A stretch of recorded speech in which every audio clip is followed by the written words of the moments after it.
नमस्कार दोस्तों, आपका बहुत बहुत स्वागत है मेरे यूट्यूब चैनल पर। उम्मीद करता हूँ आप सब लोग अच्छे होंगे, खुश होंगे। दोस्तों, सोशल मीडिया ने, टेक्नोलॉजी ने हमारी ज़िंदगी में बहुत सारी चीज़ें बदली हैं। बहुत सारी चीज़ें अच्छी हुई हैं तो बहुत सारी चीज़ें बुरी भी हुई हैं।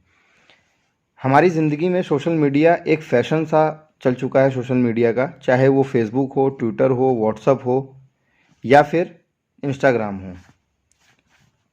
आजकल के गैंगस्टर भी सोशल मीडिया का सहारा लेते हैं अपने आप को ज़्यादा ताकतवर दिखाने के लिए, या अपनी पब्लिसिटी करने के लिए, या अपने आप को दूसरे क्रिमिनल से ज़्यादा बड़ा दिखाने के लिए। ऐसे बहुत से गैंग हैं जो फेसबुक पर या इंस्टाग्राम पर अपनी फ़ोटोज़ या अपने गैंग की फ़ोटोज़ या अपने कारनामे, अपनी हथियारों की फ़ोटोज़ डालते हैं ताकि उनकी पब्लिसिटी हो सके, ज़्यादा से ज़्यादा लोग उनको जानें, उनसे डरें। खासकर लोकल के लोग, खासकर दिल्ली या हरियाणा के गैंगस्टर ये सब ज़्यादा करते हैं। और कहाँ क्या जुर्म किया है ये भी अपलोड करते हैं सोशल मीडिया पर आजकल के गैंगस्टर या गैंग वाले लोग। आज की जो कहानी है वो भी एक ऐसे गैंगस्टर की है जो सोशल मीडिया का ही देन है। कहा जाता है कि वो गैंगस्टर बनने से पहले उसने सोशल मीडिया पर, चाहे वो फेसबुक हो, इंस्टाग्राम हो, अपनी बहुत पब्लिसिटी करी, जिसकी वजह से उसके बहुत सारे फॉलोअर्स बने, बहुत सारे फैंस बने। उसके बाद वो धीरे धीरे बहुत बड़ा गैंगस्टर बना। मैं बात कर रहा हूँ मध्य प्रदेश के उज्जैन शहर के रहने वाले दुर्लभ कश्यप की, जिसने सोशल मीडिया का सहारा लेकर अपने आप को इतना बड़ा गैंगस्टर बनाया। उसके बारे में कहा जाता है कि सोशल मीडिया का सहारा लेकर ही उसने अपनी एक बहुत बड़ी गैंग बनाई। दुर्लभ कश्यप की उम्र 20 साल भी नहीं हो पाई थी, उससे पहले ही वो गैंग वॉर में मार दिया गया था। लेकिन इतनी छोटी सी उम्र में ही उसने इतने बड़े बड़े कारनामे कर लिए थे कि उससे पूरा उज्जैन शहर, यहाँ तक कि उसी के उज्जैन शहर का पड़ोस का एक शहर है इंदौर शहर के लोग भी डरने लगे थे। लेकिन उसने मरने से पहले अपनी इतनी बड़ी फ़ैन फॉलोइंग बना ली थी कि आज भी उसके मरने के कई साल बाद भी लोग यूट्यूब पर या सोशल मीडिया पर उसके बारे में बात करते हैं। यहाँ तक कि लोग उसकी तरह बनकर वीडियोस भी डालते हैं। देश का वो पहला ऐसा गैंगस्टर था जिसने अपना और अपनी गैंग का ड्रेस कोड बनाकर रखा था। माथे पर लाल टीका होना चाहिए, आँखों में सुरमा होना चाहिए, कंधे पर सफ़ेद गमछा होना चाहिए और काला कुर्ता और पैजामा, या पैजामे के अलावा पैंट या जीन्स होनी चाहिए। ये इसकी और इसके गैंग की पहचान थी। बड़े तो बड़े, यहाँ तक कि छोटे छोटे बच्चे भी इस दुर्लभ कश्यप के फ़ैन हो गए थे, इसको और इसके गैंग के को सोशल मीडिया में देख देख कर।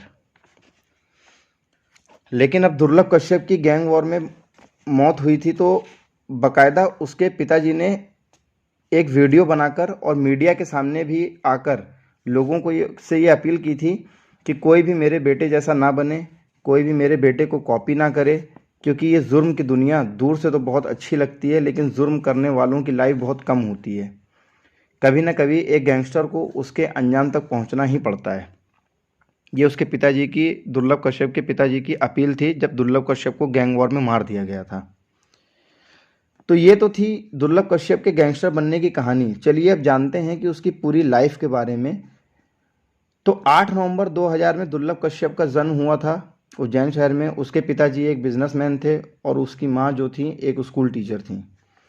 दुर्लभ कश्यप का जन्म एक अच्छे और पढ़े लिखे परिवार में हुआ था। हर माँ बाप अपने बच्चों को अच्छे से अच्छे संस्कार देने की कोशिश करता है। दुर्लभ कश्यप के माँ बाप ने भी अपने बेटे को से एक अच्छा इंसान बनने की उम्मीद करी थी, जिसके लिए उसको एक अच्छे संस्कार देने की कोशिश करी। उसके माँ बाप ने उसको एक अच्छे स्कूल में एडमिशन भी कराया। शुरू में तो सब कुछ अच्छा चल रहा था, लेकिन जैसे जैसे वो बड़ा होता गया वैसे वैसे वो गुटबाजी में, गैंगबाजी में रुचि लेने लगा। पढ़ाई में भी उसका कोई खास मन लगता नहीं था और आए दिन स्कूल से कंप्लेन आने लगी, लड़ाई झगड़ों को लेकर, गैंगबाजी को लेकर, मारपीट को लेकर, जिसको लेकर दुर्लभ कश्यप के माँ बाप ने उसको बहुत समझाने की भी कोशिश करी, लेकिन दुर्लभ कश्यप को कोई फ़र्क नहीं पड़ता था। धीरे धीरे वो स्कूल में लड़ाई झगड़े करने लगा। सीनियर्स और जूनियर्स के बीच में जो लड़ाई झगड़े होते थे उनका निपटारा तक करने लगा।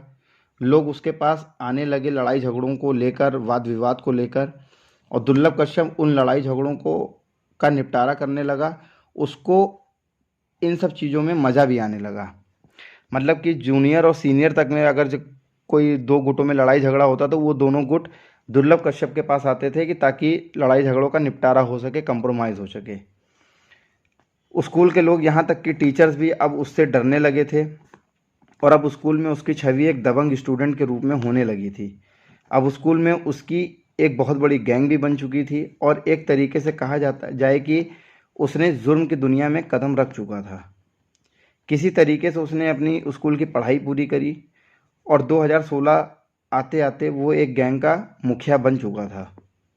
और लड़ाई झगड़े, गैंग वॉर आए दिन हुआ करते थे। मारपीट, वसूली, हुड़दंगबाजी, लोगों को धमकाना, लोगों से वसूली करना, ये सब आए दिन वो और उसके गैंग के लोग करने लगे थे। धीरे धीरे उसका गैंग बढ़ने लगा। उज्जैन शहर में उसका नाम होने लगा, जिसको देखकर वो और उसके गैंग के लोग बहुत खुश होते थे। बहुत मज़ा आता था उनको ये सारी चीज़ें देखकर कि हमारा और हमारे गैंग का अब नाम होने लगा है उज्जैन शहर में, इंदौर जैसे शहर में। 2018 में, जैसा कि मैंने आप लोगों को शुरू में ही बताया था, कि सोशल मीडिया का सहारा लिया जाने लगा। फेसबुक के वॉल पर वो अपनी और अपने गैंग की पब्लिसिटी करने लगा, फ़ोटोज़ डालने लगा, जुर्म जो करते थे उनकी वीडियोज़ डालने लगा। और यहाँ तक कि उसने एक बार फेसबुक के वॉल पर यह भी लिखा कि कोई भी प्रॉब्लम हो, कैसा भी विवाद हो, हमसे संपर्क करें, हम हैं, हम निपटारा कराएंगे हर लड़ाई झगड़ों का। यहाँ ये एक, मतलब कि ये मैसेज तक उसने फेसबुक में डाला अपनी आईडी के थ्रू। लेकिन अब इन सब चीज़ों पर, उसके लड़ाई झगड़ों पर की वजह से उज्जैन पुलिस, इंदौर पुलिस को दुर्लभ कश्यप दिखने लगा था।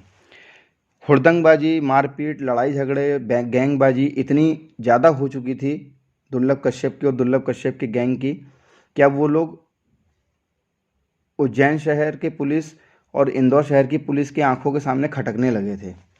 क्योंकि आए दिन कोई ना कोई उसकी शिकायत लेकर जाने लगा, कंप्लेन लेकर जाने लगा पुलिस के पास।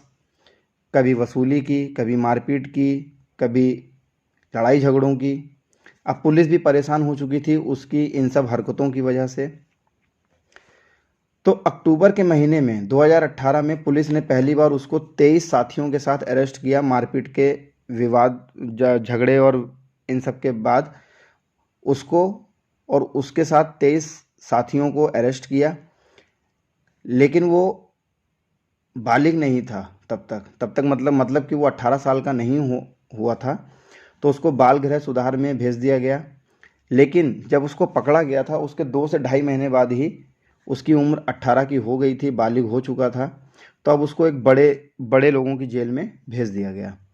लेकिन इस दरमियान में उसके गैंग के लोग जो अभी भी बाहर थे, ठीक है, वो अपने काम में लगे हुए थे। लड़ाई झगड़े आए दिन हुआ करते थे, गैंगबाजी आए दिन हुआ करती थी, मारपीट हुआ करती थी, लोगों को धमकाना और उनसे पैसे की वसूली करना, ये सारी चीज़ें अभी भी चल रही थी उनके दुर्लभ कश्यप के गैंग की। लेकिन दुर्लभ कश्यप जेल में बंद था। जेल जाने के बाद दुर्लभ कश्यप चाहता तो बेल ले सकता था, लेकिन उसने बेल नहीं ली। क्योंकि जब वो अरेस्ट हुआ था तब तक उसने बाहर में अपने बहुत सारे दुश्मन बना चुके थे, और उसको डर था कि अगर मैं जेल से बाहर गया तो मार दिया जाऊंगा।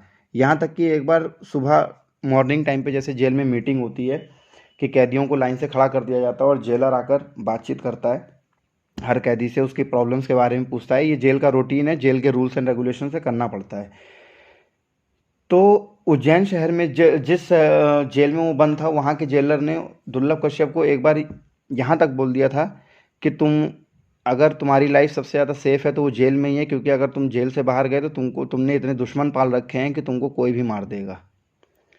तो इन सब डर की वजह से दुर्लभ कश्यप ने बेल लेना से मना कर दिया था, और वो जेल में ही रहना पसंद कर रहा था। 2 साल जेल में रहने के बाद अचानक 2019 के एंड से ही हमारे देश पर कोरोना का कहर टूट पड़ा था।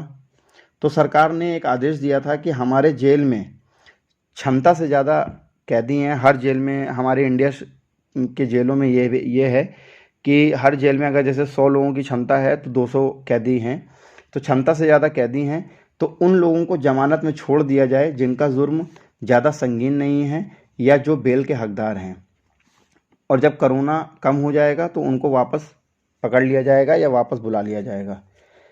तो सरकार के इस आदेश की वजह से 2020 जनवरी में दुर्लभ कश्यप को छोड़ दिया जाता है, क्योंकि वो भी बेल का हकदार हो चुका था। उसके बाद कुछ दिन वो इंदौर में रहता है जेल से छूटने के बाद। उसके बाद वो उज्जैन में अपनी माँ के पास चला जाता है। अब उज्जैन जाने के बाद फिर वो उन्हीं काम में लग जाता है जो वो जेल जाने से पहले करता था। लड़ाई झगड़ा, लेट नाइट पार्टी, नशेबाजी, गुटबाजी, गैंगबाजी फिर से स्टार्ट हो जाती है उसकी और उसके गैंग की। अब दिन आ जाता है 6 सितंबर 2020 का। शाम के टाइम वो अपने घर से निकलता है कुछ दोस्तों के साथ, 3 से 4 दोस्त थे उसके साथ। उसके बाद वो रात में पार्टी करता है, नशेबाजी करता है, 2-4 लोगों से मारपीट भी होती है। रात काफ़ी हो चुकी थी, करीब रात 1:30 बजे के आसपास वो एक चाय की टपरी पर अपने दोस्तों के साथ बैठा था, चाय पी रहा था। माँ का फ़ोन बराबर आ रहा था, लेकिन वो अपनी माँ को बहाने बना कर बाहर देर रात पार्टी करता है, नशेबाजी करता है, लोगों से लड़ाई झगड़ा करता है।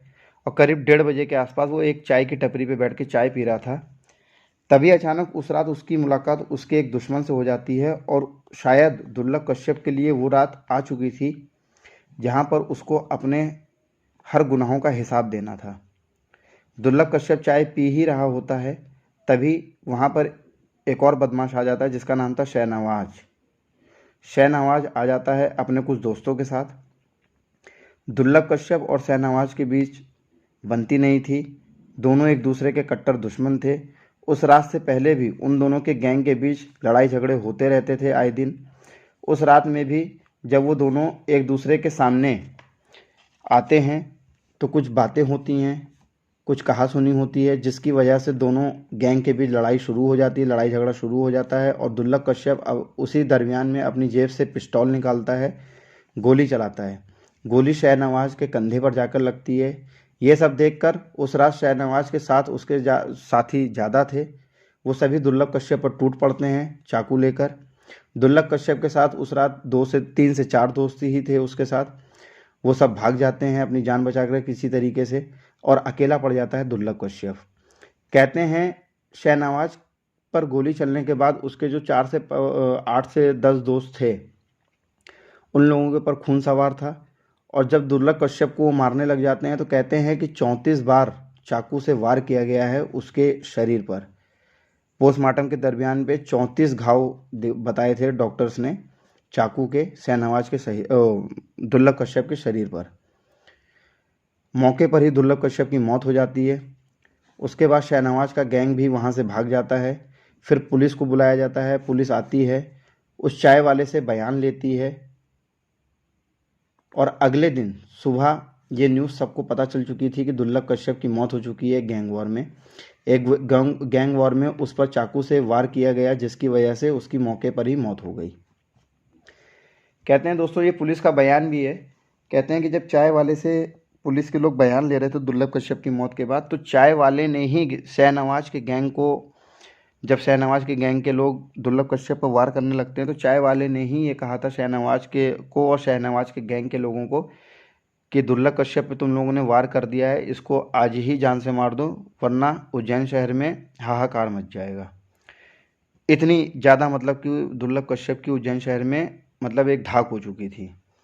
उसके बाद पुलिस हरकत पर आती है और दोनों ही गैंग के कुछ लोगों को उठाया जाता है। शाहनवाज के गैंग पर मर्डर के चार्जेस लगाए जाते हैं। अभी भी मुकदमा कोर्ट पर है, शाहनवाज को गिरफ्तार कर चुके हैं, और जो लोग इस गैंग की लड़ाई में शामिल थे वो सभी लोग जेल में हैं। दुर्लभ कश्यप की मौत के 4 महीने बाद ही उसके गम में उसकी माँ की भी मौत हो जाती है, जो कि टीचर थी। अब दुर्लभ कश्यप हमारे बीच नहीं है दोस्तों, और उसकी मौत की वजह कोई और नहीं बल्कि खुद दुर्लभ कश्यप है, क्योंकि उसको एक बड़ा डॉन बनना था, जिसकी वजह से वो 20 साल का भी नहीं हो पाया था, और उसका मर्डर कर दिया गया एक गैंग वॉर में। उसकी मौत के बाद उसके पिताजी ने एक बहुत ही मार्मिक और इमोशनल बयान दिया था मीडिया में आकर कि मैंने अपना बेटा खो दिया है, लेकिन मैं नहीं चाहता हूं कि कोई भी मेरे बेटे को कॉपी करे या उसके जैसा बनने की कोशिश करे, क्योंकि ये जुर्म की दुनिया में लाइफ बहुत कम होती है। जुर्म की दुनिया दूर से तो बहुत अच्छी लगती है, लेकिन उसका अंजाम एक ही होता है, जो कि मेरे बेटे के साथ हुआ है। और मैं नहीं चाहता हूं कि जो मेरे बेटे के साथ हुआ वो किसी और के साथ हो। इतना मार्मिक बयान अगर कोई किसी बेटे का बाप दे रहा है तो इसी सब चीज़ों से समझ में आ जाता है कि दुर्लभ कश्यप का खौफ कितना था उज्जैन शहर में। लेकिन आज भी लोग दुर्लभ कश्यप को कॉपी करते हैं, उसके जैसा हुलिया बनाकर रील्स और वीडियोस बनाते हैं। लेकिन मैं या कोई भी नहीं चाहता है कि जो दुर्लभ कश्यप के साथ हुआ वो किसी और के साथ हो। खासकर किसी के माँ बाप ये नहीं चाहते हैं कि जो दुर्लभ कश्यप के साथ हुआ वो किसी और के साथ हो। लेकिन आज भी लोग उसको कॉपी कर रहे हैं, उसके जैसा बनने की कोशिश कर रहे हैं, उसके जैसा हुलिया बनाकर वीडियोस और रील्स बना रहे हैं, यूट्यूब पे डाल रहे हैं, इंस्टाग्राम पे डाल रहे हैं। ये बदनसीबी है हमारे देश की, हमारे समाज की, कि लोगों को इन सब चीज़ों में मज़ा आ रहा है। खासकर गैंगस्टर लाइफ में लोगों को मज़ा आ रहा है, खासकर आजकल के नौजवान लोगों को मज़ा आ रहा है। तो ये थी दोस्तों दुर्लभ कश्यप की एक कहानी, उसके गैंगस्टर बनने की कहानी, उसके जन्म से लेकर के उसके मौत तक की कहानी। दोस्तों मैं आपसे पूछना चाहता हूँ आखिरी में कि क्या लगता है आप लोगों को कि दुर्लभ कश्यप के साथ सही हुआ कि गलत हुआ? क्या दुर्लभ कश्यप को कॉपी करना चाहिए? क्या दुर्लभ कश्यप जैसा बनना चाहिए? प्लीज़ कमेंट करके ज़रूर बताइएगा। उम्मीद करता हूँ आप लोगों को ये वीडियो अच्छी लगी होगी। अगर वीडियो अच्छी लगी हो तो प्लीज़ चैनल को सब्सक्राइब कीजिए, वीडियोज़ को लाइक कीजिए, शेयर कीजिए। तब तक के लिए धन्यवाद।